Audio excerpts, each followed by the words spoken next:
Hi basses! In this video we're going to go over all the notes on your G string. We'll see what they look like and review what finger numbers they are. Now for you guys, this is where things start to get a little different in class because your open G is actually a D string note for all the rest of the string instruments.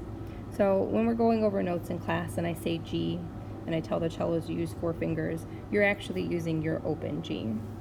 And open G goes right here in this space. So you could remember it by remembering that it's the top space in your music staff. If you're remembering that these dots right here show you where the F line is, then G is one note above F. That's the one way that you could remember it. So I'm going to write that that's our G with 0 fingers.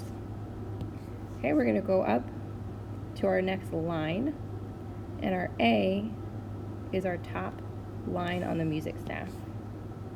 It's A with 1 finger.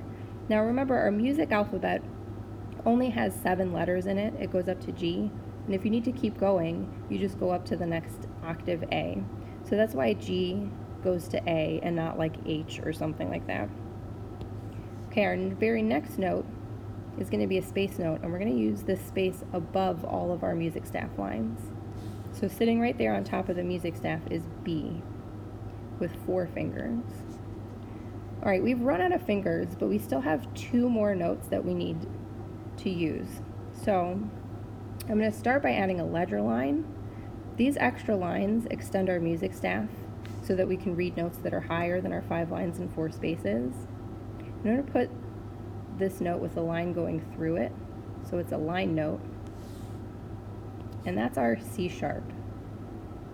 Now finger number wise, we actually have to move positions.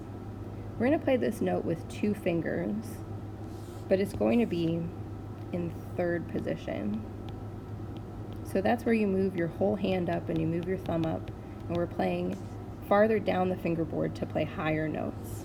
And I'll draw a big blue line. So the notes over here are all 1st position notes, and the 2 notes over here are going to be 3rd position notes. All right, we have 1 more note left. I'm going to use that same ledger line, but I'm going to put the note farther away from the music staff. When you're using upper ledger lines, the farther away from the music staff you are, the higher the note is. So instead of putting it with a line going through it, I'm going to draw it above that line. And that note is our high D, and we're going to use 4 fingers. Now, take a note, this is the first time that we've used our 2nd finger. It's very important to remember to use 2 fingers here.